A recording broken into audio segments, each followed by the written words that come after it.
అల్లరి మూకలు రెచ్చిపోయారు. రాజకీయ కక్షలతో పేట్రేగిపోయారు. అంబేద్కర్ కోనసీమ జిల్లా కొత్తపేట బస్టాండ్ సెంటర్లో ఆదివారం సాయంత్రం భయానక పరిస్థితి నెలకొంది.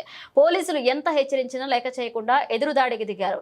పెట్రోల్ బాంబులతో దాడులకు తెగబడ్డారు. డీఎస్పీ కేవీ రమణ ఆధ్వర్యంలో పోలీసుల బలగాలు మోహరించాయి. మైక్లో ఎన్నో సార్లు హెచ్చరించినా వారు లెక్క చేయలేదు. మరింత రెచ్చిపోయి విధ్వంసం సృష్టించారు. దీంతో పోలీసు పరిస్థితిని అదుపులోకి తెచ్చేందుకు బాష్ప వాయువు ప్రయోగించారు. అయినా వారి లెక్క చేయకుండా ఎదురు దాడులు చేస్తుండటంతో పోలీసు కాల్పులు చేపట్టాల్సి వస్తుంది.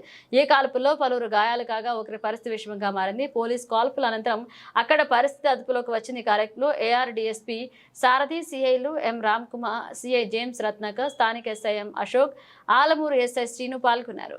ఈరోజు డాక్టర్ బిఆర్ అంబేద్కర్ కోనసీమ జిల్లా తరఫు నుంచి ఈ 24 ఎలక్షన్స్ అలాగే కౌంటింగ్ బందోబస్తు సందర్భంగా ఈరోజు ఈ మాబ్ ఆపరేషన్ అనేది మాక్ డ్రిల్ చేయడం జరిగింది.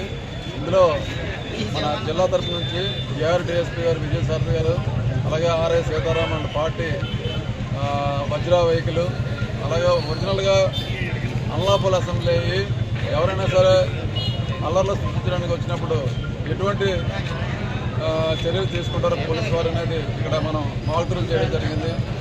ఈ విధంగా ఎవరైనా సరే అల్లర్లకు పాల్పడితే మనం వారి మీద ఎటువంటి చర్యలు తీసుకుంటాం అనేది గ్యాస్ ముందు లాఠీ చార్జ్ చేస్తారు, తర్వాత గ్యాస్ ఉపయోగిస్తాం, తర్వాత ఫైరింగ్ ఓపెన్ చేస్తాం. ఇవన్నీ కూడా మనం ఇక్కడ ఈరోజు మాక్ డ్రిల్ చేసాము. రేపు ఉదయం ఏదైనా మనకి అవసరపడినప్పుడు ఈ డ్రిల్ అనేది పనికొస్తుందని చెప్పేసి అన్ని కాన్స్టిట్యూన్సీలో చేశారు. ఈరోజు మనకి కొత్తపేట కాన్స్టిట్యూన్సీలో జరిగింది. అందువల్ల ఈరోజు ఈ మాక్ డ్రిల్ సందర్భంగా అందరికీ కూడా విజ్ఞప్తి ఏంటంటే ఎవరు కూడా కౌంటింగ్ సందర్భంగా ఎవరు కూడా అల్లర్లు సృష్టించవద్దు, అలాగే రోడ్ల మీద రావద్దు.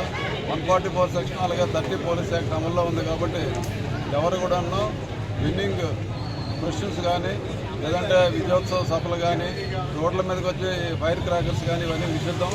మళ్ళీ మేము మా దగ్గర పర్మిషన్ తీసుకొని తర్వాత మేము పెట్టుకోవడానికి పర్మిషన్ ఇస్తాం, అప్పుడు మాత్రమే చేయాలి. ఎవరు కూడా వారి ఇళ్లలో మాత్రమే వాళ్ళు ఈ విజయోత్సవ ఉత్సవాలు చేసుకోవాలి తప్పించి రోడ్ల మీద రాకూడదు. దయచేసి పోలీసు వారి నుంచి విజ్ఞప్తి అలాగే మరి హెచ్చరిక కూడా ఈ సందర్భంగా తెలియజేస్తున్నాను.